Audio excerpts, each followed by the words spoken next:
welcome to the next video of my LCK Summer 2022 preview. We're covering Nongshim RedForce in this video. Sixth place going in.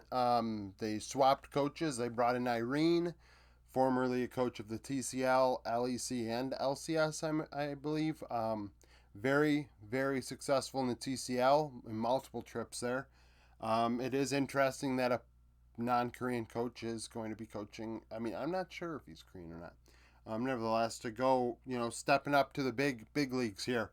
5-13, Nongshim RedForce finished 8th place. Probably the most disappointing team of the LCK split, in my opinion. When you have players like BDD and Ghost, you figure you would do better than 8th place, but we're going to get into that. This video might be the longest of the previews, to be honest with you. I have a lot to say about this team. 16-20, the Challenger roster had a losing record, got into the playoffs, and ended up getting to the finals, finishing second place. So between the two leagues, 21 and 33. Now, interesting things about this team. Well, they only have one bot laner signed right now. Last split, Kana was the carry on Graves for the team, which we're going to segue into right now. So, Kana, 259 KDA, a CS per minute of 8.65. That's really damn good for a top laner. You are not going to find many top laners with CS per minutes above 8.5, especially if their KP is above 60%. So he team fought a lot, and he farmed a lot. Carried the games, 26% kill share, fighting in 61% of the kills, 23.3% gold share, which led the team. He was the carry for the team. Played 12 different champions. Din Din played 2 games. This team obviously had some COVID situations, which bot lane got completely screwed up as a result. So DN, 8.19 CS per minute. It's actually pretty good for 2 games played. I think he played Gragas and Akshan, 2 very different champions, but I mean, did okay in his look in the LCK. We'll see how he does in summer. Maybe didn't watch the playoffs. I didn't even look at the Challenger playoff stats. But if he did well, maybe summer provides him an opportunity to get an LCK slot in 2023. Dread, very good this past split. Early on in the split, he did a fabulous job. Honestly, I believe his Diana was really good. Dread, 2.7355 CS per minute, got into 69% of fights, 22.4% of kills, a secondary carry option for the team. He was definitely MVP of a lot of games, making things happen, doing the right thing. Obviously, they only won 5 games, but he, 5 series, but he did well. 22.4% kill share compared to 18.5%. Gold share is a big deal, 4% higher kill share, so return on investment was there. He wasn't taking away gold from the carries and becoming a carry himself, because his CS per minute was fair and his kill share was good.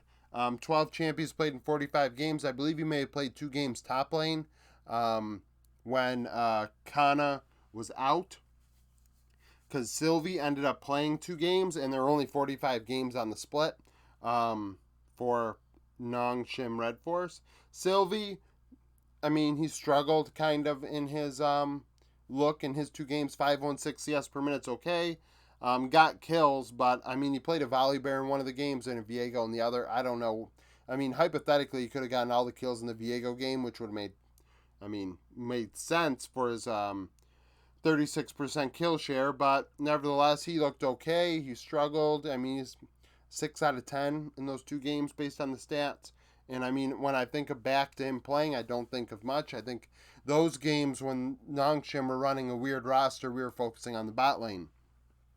BDD struggled a lot this past split. I feel like BDD is reaching a point now or maybe it's about time. 8.39 CS per minute. He is not keeping up with the big dogs. He's a CS every other minute behind. 319, 61.6. He's not getting into fights, and his farm isn't good. 21% kill share. So he was literally the 4th carry on this team, the 2nd last player when it came to getting kills. 21.7% gold share, so at least he wasn't taking gold. but played 14 champions in 40 games, so he could play a lot of different things, but the farming was not there. He was not keeping up in lane. He was not getting into fights. He was not getting kills, and BDD struggled. And it wasn't really a meta made for him either.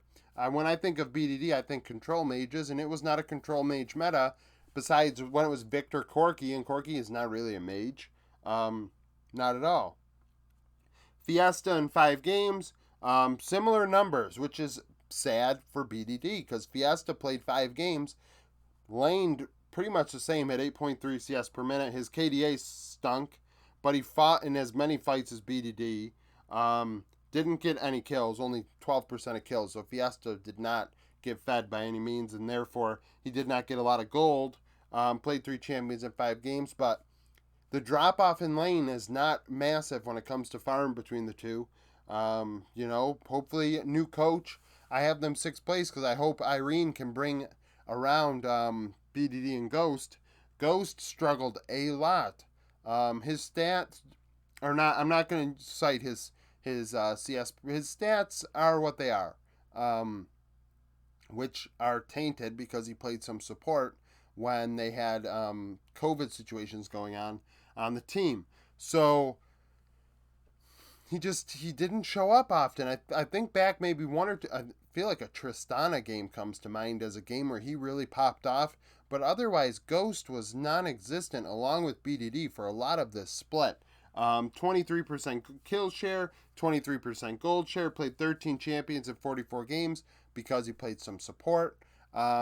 Is he going to transition to support? I doubt it. But at the same time, this guy was on Struggle Street. We'll have to see if BDD and Ghost can return to form in summer so this team can reach where it should. I mean, where we expect it to. I mean, very disappointing. Very, very disappointing. I had some people have commented about Ghost saying, he's really good. And it's like, yeah, he might be really good, but he was nowhere to be found in spring. Vital, the backup, looked good at times when he played. But then again, he had an 80 carry for support sometimes, which is not good. And instead of keeping him for Challenger, they loaned him out to an LGL team, which is just weird. I don't know if that's a short-term thing or it's a long-term thing, but he got loaned out, so he's not relevant to what this team's going to do. They don't have a second bot laner signed yet. Support, this is where the team can improve. They need to move on from effort. Peter has beaten effort for the slot, so find a new home for effort to improve somewhere else. If that means getting a backup bot laner, that means getting a backup bot laner. I think they need to do something. You don't need to swap between Peter and effort. That only makes things more difficult. Peter, 3 KDA, 71 KP, gets in a fight, 12 champions in 24 games. That's really good. He's really good. He outplayed the hell out of effort. Effort, 161. Got into only 60% of fights and only played, I believe, Nautilus and Leona. That's not good. That's very bad. 2 champions in 14 games, that's very bad. I know I've been saying, oh, well, you got to get a foundation. Effort's been around for a while. His foundation should already be set. And, I mean, it should not be eroding. It shouldn't be. There's erosion going on with his foundational champion pool. The puddle that it all starts with. So this is not good enough. Effort needs to be moved elsewhere. They have Blessing. Blessing looked okay in the one game on Alistar. So theoretically, I think the effort is the guy that needs to be moved. And there is room to find an option. And that, to me, is a substitute bot laner to back up Ghost in case Ghost struggles at first. If Ghost struggles at first, you need to be able to replace him. Because this team, Kana and Dread deserve better based on how they played in spring. They played a great... Kana played the split of his life in top lane. Just a great split. Dread really played well early on. He was like an early MVP candidate, just how good he was doing for RedForce. And BDD and Ghost just kind of held them back like a lead weight. And it's unfortunate because those players are better. We know they're better than what they did, but the numbers speak for themselves. That's BDD at 8.39 is not good enough, and Ghost needs to do better. That's just what it is. Comment down below. How do you feel about RedForce? What do you think held them back in spring? Do you think they can recover in summer? You know, where do you think they'll finish? Because theoretically, I think sixth place is like a middle ground. I could see them finishing fourth, and I could see them finishing eighth. So, comment down below, like the video if you like it, subscribe to the channel for daily League of Legends content. Stay tuned for more of my LCK Summer 22. I keep saying Summer 22. Well, Summer 22 split video playlist, whatever. Thank you for watching, and I hope you come back for more content.